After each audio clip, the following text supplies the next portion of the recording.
vous remercie de l'accueillir, c'est Clément Delafort.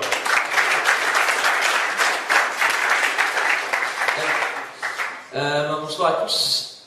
Je vous préviens d'avance, le talk va pas être super technique, parce que je vais plus parler du concept que des outils. Des outils qui gèrent ça, il y en a des dizaines. Donc plutôt que m'appesantir sur un outil, je vais plus vous présenter les concepts. Donc, il y a longtemps, quand on voulait faire un site avec du contenu, on faisait que des pages statiques HTML. Avant que ça soit simple de déployer du PHP, d'autres langages, le plus simple c'était de se faire les pages une par une à la main, possiblement mettant des frames pour éviter de se répéter, mais c'était à peu près tout. Le problème c'est que déjà il fallait répéter tout ce qui était template, layout dans toutes les pages, donc c'était pas contribute yourself, ce qui était pas génial. C'était assez lourd puisqu'on écrivait tout le contenu en HTML, donc pour repérer des fautes dans son contenu, il fallait regarder un bloc de HTML, c'était assez complexe. Et surtout ça mélangeait le contenu et la présentation, donc on se retrouvait avec des espèces d'énormes fichiers HTML qui contenaient un peu de tout, et niveau maintenabilité c'était assez immonde. Donc ça c'était je pense il y a 10 ans. Après il y a eu les CMS qui sont arrivés, donc soit des CMS complets comme Drupal, soit des choses qui ont évolué à partir de moteurs de blog comme WordPress. C'est, je pense, ce qui est utilisé en majorité pour faire des sites à fort contenu. J'en ai utilisé pas mal, après je n'ai jamais été très convaincu par ces solutions. D'une part, c'est des solutions qui sont ultra lourdes. Enfin, la base de données sur un WordPress, elle prend super cher. Dès qu'on a 2-3 plugins, on se retrouve avec 100 requêtes en base de données pour générer une pauvre page. Donc sur la perf, c'est vraiment assez gênant. Et c'est super rigide. Enfin, sur un WordPress, dès qu'on veut sortir concrètement je mets des billets de blog, on va commencer à empiler des plugins. Et l'interaction entre tous ces plugins, ça va vous faire très mal un jour, dès que vous allez sortir. Le truc, c'est que c'est facile, en un jour ou deux, on a un truc qui marche, mais après, dans le temps, dès qu'on va vouloir faire évoluer, on va se retrouver piégé. Et le dernier, ça, je pense que tout le monde est au courant, les CMS du marché, en particulier sur PHP, c'est des trous de sécurité en permanence. Plusieurs fois par semaine, il y a des failles de sécurité, donc si on n'est pas extrêmement à jour sur la mise à jour de son CMS, on a moyen de se faire trouver. Et quand on a 15 plugins pour avoir les fonctionnalités qu'on veut, les mises à jour, c'est pas ultra simple. Voilà, donc là, l'alternative que je vais vous présenter, c'est la génération de sites statiques. Donc, au lieu de laisser un logiciel sur le serveur qui va générer les pages à la demande, si le contenu est assez statique, par exemple un site vitrine, le contenu ne va pas bouger tous les jours, un blog non plus. L'idée, ça va être de tout générer en avance et de servir un ensemble de fichiers statiques à l'ancienne, mais avec des outils de génération assez sympas. Donc, un truc qui est apparu il y a quelques années, c'est le langage Markdown qui permet de générer du HTML, mais le langage source il est super lisible et honnêtement, la plupart des documents que j'écris en Markdown, je les compile pas parce que le format texte en fait est suffisant pour avoir un document utilisable. Donc ça permet très simplement de générer du HTML. On a eu des outils de templating assez sympas qui sont arrivés dessus. En Ruby, il y a Liquid par exemple, qui vont permettre de gérer le templating proprement cette fois pour du statique. Et puis, avec l'arrivée des GitHub Pages, il suffisait de faire un git push et notre site, il était généré et mis en prod.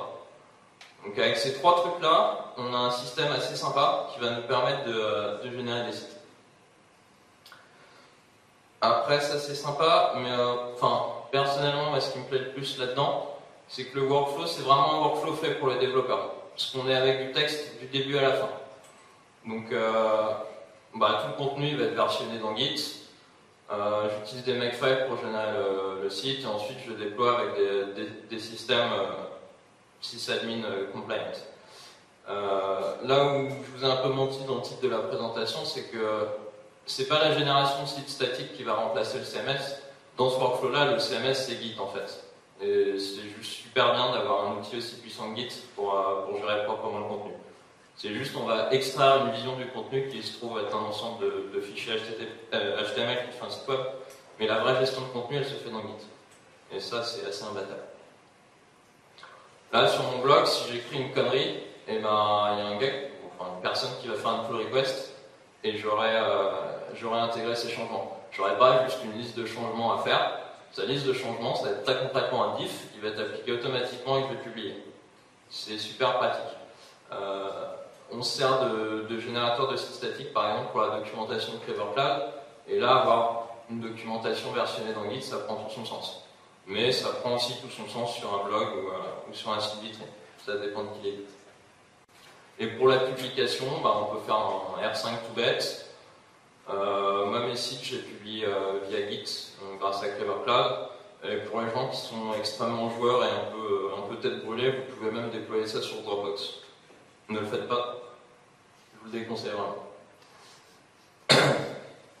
Donc là, l'idée, c'est qu'on a un outil, on a tous nos fichiers en Markdown avec des métadonnées, on a un outil qui prend ces fichiers-là et qui va générer un ensemble de fichiers HTML. Comme c'est un outil en ligne de commande, on peut le scripter avec Makefile. Et par exemple, dès qu'on change la configuration du générateur, il va automatiquement tout recompiler. Certains générateurs permettent de chercher si les liens qu'on a mis dans le contenu sont cassés ou pas. Et on peut dire au Makefile comment publier. Donc tout le workflow de publication, c'est make clean, make preview, make publish. Donc après la publication sur Git, c'est un peu tordu parce qu'il faut faire une branche orpheline où on met le contenu généré et tout, c'est un peu galère. Après, j'ai mis ça sur mon GitHub, donc si jamais un jour vous avez publié via Git un site statique, vous pouvez regarder ça.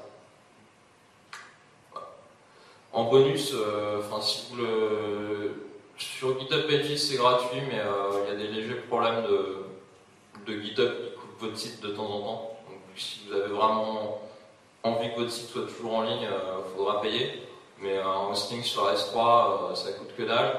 Et on peut même mettre des redirections en fait sur S3. Donc s'il y a des adresses qui changent, avoir des fichiers statiques, ça ne sera pas un problème. Là, le problème de sécurité, ils vont disparaître. Si on sert du fichier statique sur un serveur qui sait que servir du fichier statique, tout ce qui est injection SQL, XSS et tout, ça n'a juste plus lieu d'être. Donc là, pareil, moins de problème. Et puis, servir un fichier statique, ça peut être caché très proprement et on peut avoir des performances assez dingues. C'est pas idiot quand on a un site statique, on peut même complètement mettre tout le site dans le CDN. Donc là, pour avoir des perfs assez sympas un peu partout sur Terre. Après, ça reste un outil adapté aux devs. Donc il y a quelques problèmes qui vont se présenter. Déjà, on va retomber un peu dans les mêmes travers que les CMS qui sont basés sur des moteurs de blog. Par exemple, Jective, qui est un générateur de sites statiques en Ruby qui est axé autour de créer un blog. Quand on commence à faire d'autres choses, genre de l'internationalisation ou alors des sites sur une seule page, il va se péter la gueule assez rapidement. Donc ça, c'est la même limite que sur les CMS standards. Le gros problème, c'est que si vous demandez à des gens d'éditer le contenu et que ce n'est pas des devs, leur dire d'éditer des fichiers texte, de pousser dans Git, d'installer toute la stack de génération du site sur leur machine, ça va leur faire vraiment tout drôle. Et s'ils se plantent en plus dans le Makefile, on aura des conflits à résoudre assez régulièrement dans Git. Après, c'est Git, donc ça se fait, mais c'est un risque à prendre en compte s'il y a une équipe pas trop technique qui doit intervenir sur le contenu. Puis voilà, le gros problème du site statique, c'est évidemment qu'il est statique. Donc il ne peut pas y avoir du contenu qui va bouger après qu'on l'ait généré. Après, ça c'est quelques outils, quelques problèmes, mais ils sont relatifs. La rigidité, ça dépend des outils. Comme pour un CMS, prenez un CMS qui est fait pour un moteur de blog, évidemment ça va bloquer, mais il y a des CMS qui sont plus flexibles. Là, pareil, pour les générateurs de sites, il y a des générateurs de sites qui sont beaucoup plus flexibles que d'autres et qui vont vous permettre de faire un peu ce que vous voulez. Pour les utilisateurs qui n'ont pas l'habitude de Git, c'est juste une bonne occasion d'apprendre Git. Ça c'est toujours un peu dur, mais ça peut se faire assez bien finalement. Et pour tout ce qui est génération dynamique, on va utiliser des aides externes. Ce qu'on fait potentiellement déjà sur des CMS. Pour les commentaires, il y a beaucoup de CMS qui utilisent Disqus. Sur un site statique, ça s'intègre très bien et ça apporte pas mal de choses. Après, pour un formulaire de newsletter, vous pouvez avoir Mailchimp. Et rien n'empêche de construire vous-même un petit service qui va juste faire la partie dynamique. Ou même, vous avez un ensemble de fichiers statiques, vous droppez un fichier PHP au milieu qui a été généré lui aussi par le générateur et ça règle le problème. Alors là, mes exemples n'apparaissent pas. Globalement, ces trucs-là, ça nous a permis de générer le frontal de Clever Cloud, donc le site vitrine, toute la documentation. Mon blog est fait comme ça. Et on a fait aussi des sites de conférences, le Web Today à Nantes et Scala IO à Paris, qui ont été faits avec des générateurs de sites statiques. Et là, on sortait vraiment du modèle blog. Il y avait des fiches pour les présentateurs, pour les événements, pour les rooms, et ça générait automatiquement non seulement du HTML, mais aussi des fichiers ICS pour avoir un calendrier et tout. Donc on peut aller très très très loin dans le côté flexible du truc. Et j'aurais pas aimé le faire sous WordPress, honnêtement. Il y a énormément d'outils. Sous Ruby, je vais citer les deux plus connus, Jekyll et Nanook. Jekyll a l'avantage d'être intégré directement à GitHub. Donc si vous voulez faire un site pour votre projet sur GitHub, vous n'avez rien à installer, tout est géré par GitHub, ça c'est assez pratique. Nanook est un peu mieux, mais moins répandu du coup. En Python, il y a Pelican qui est sympa, qui est très flexible. Frozen Flask, c'est basé sur Flask, le framework Python MVC assez léger. Là, ça permet d'utiliser Flask, mais pour pré-générer le site. Il y a Yasp qui est en juin. En Node, il y en a pas mal. J'ai cité que Blacksmith, mais il y en a une dizaine. Et pour mon petit langage préféré, où ça a été utilisé depuis un moment, il y en a pas mal. Ils sont Git et YST, c'était plus en mode respect de la documentation et qui est bien plus flexible. Moi, l'approche que je trouve sympa dans, par exemple, Pelican, Frozen Flask ou Jekyll, c'est que c'est pas des générateurs de sites statiques, c'est une bibliothèque qui vous permet de générer votre générateur. Et c'est là qu'on a la flexibilité, parce qu'on a tous les outils pour faire un site simplement, mais c'est nous qui construisons le générateur, donc on n'a pas d'architecture à respecter, c'est nous qui la faisons en fonction de notre projet. Et c'est ça, vraiment, je pense que, pour un blog, c'est pas très grave, mais pour un site un peu plus complexe, je pense que c'est vers ce genre de solution qu'il faut s'orienter, parce que c'est là que vous aurez vraiment toute la souplesse dont vous avez besoin. Moi, j'ai choisi Jekyll, qui a pas mal d'avantages. Il est multiplateforme, donc je générais des sites avec Windows, Mac et GNU Linux, aucun problème. Il est basé sur Pandoc. Alors, je ne sais pas si vous connaissez Pandoc, c'est un peu la tronçonneuse suisse de l'édition de documents. C'est un truc, ça gère 10 formats en entrée, 40 en sortie. Donc vous pouvez générer un blog, vous pouvez générer un EPUB, vous pouvez générer un PDF en latex si ça vous amuse, il sait tout faire. Donc en entrée on aura du Markdown, du RST, tout ce que vous voulez. Vous pouvez même générer des pages man, si vous voulez, pas trop l'intérêt. Et il est fait en Haskell, donc c'est un moyen assez sympa de commencer à faire du Haskell en prod, parce que c'est que de la génération, donc c'est pas un gros risque d'introduire du Haskell à cette étape-là. Et pour tout ce qui est gestion, transformation de données et tout, c'est un langage qui est vraiment très agréable pour gérer les nombres variables flottantes aussi. Et il est super flexible. Donc si vous êtes chaud pour apprendre pour faire du Haskell, je pense que c'est la meilleure méthode en fait pour en faire professionnellement.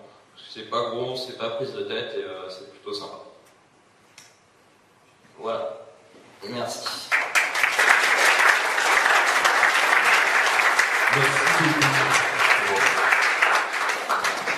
Bon, c'était très complet. Est-ce que vous avez des questions sur la génération de sites statiques? Si vous voulez, si le navigateur marche bien, je peux vous montrer un dépôt GitHub avec le contenu parce que c'est peut-être un peu abstrait. Je pense que ça va intéresser quelques-uns. Je peux voir. J'avais plein de questions, mais au fur et à mesure que tu avançais, qui a répondu. Donc,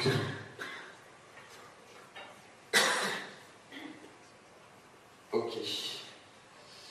Donc, hop, je vais vous montrer le résultat.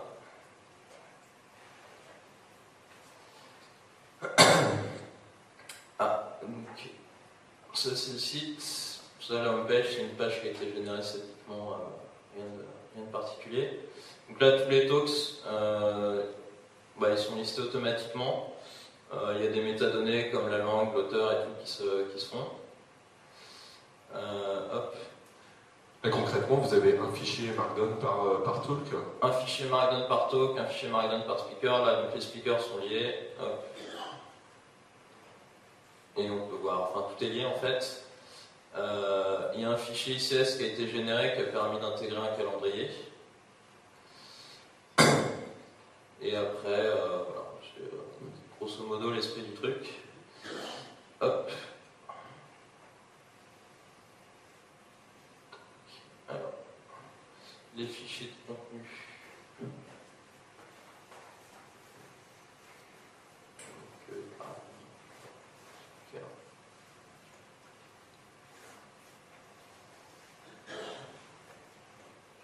Voilà, là il y a une partie métadonnées et ensuite une partie contenu brut. Donc ça, ce contenu brut il va être transformé en HTML et ça va être des métadonnées qui vont être utilisées pour lier les pages entre elles. Donc là, par exemple, si on va sur la page d'un événement, la page d'un événement, dans les métadonnées, il y aura la liste des speakers et le système ira chercher la fiche speaker, l'intégrer et tout. Et pour la partie où on décrit le truc, là c'était un des plus gros sites que j'ai fait avec cet outil-là. Donc je l'ai splitté en plusieurs fichiers. Alors c'est super déclaratif comme syntaxe. Donc le fichier principal, là en gros je déclare des patterns de fichiers et comment traiter chaque type de fichier. Donc là tout ce qui est asset, image, font, CSS, c'est juste de la copie en gardant mon fichier. Et après, là j'avais des blocs réutilisables, donc je vais aller chercher les blocs, ensuite ils sont accessibles pour les autres pages, pour être intégrés, ainsi de suite. Là, il y avait toujours le même schéma en fait pour les événements, les speakers et tout. Donc il y avait toujours une page d'index, ensuite une page par événement, donc j'ai pu factoriser tout ça, ainsi de suite. Sur du code, donc on fait ce qu'on veut, on a une liberté totale là-dessus. Si on doit résumer, c'est un outil qui est très intéressant pour les développeurs. Effectivement, on le voit bien de toute façon là, ça marche très bien. Pour un workflow pur développeur, c'est parfait. Moi, en tant que développeur, ça me parle vachement. Après, c'est clair que pour des gens qui n'ont pas forcément de notion en informatique, c'est un peu dur. Là, on l'a fait, là c'était une conférence de dev, on avait fait un autre site avec la cantine à Nantes, où c'était pas des devs, et ouais, il a fallu faire un peu plus d'accompagnement sur l'utilisation de Git. Tous les devs sont rangés sans même. Donc voilà. Est-ce que... Oui, il y a une question. Attends, le micro... Passé.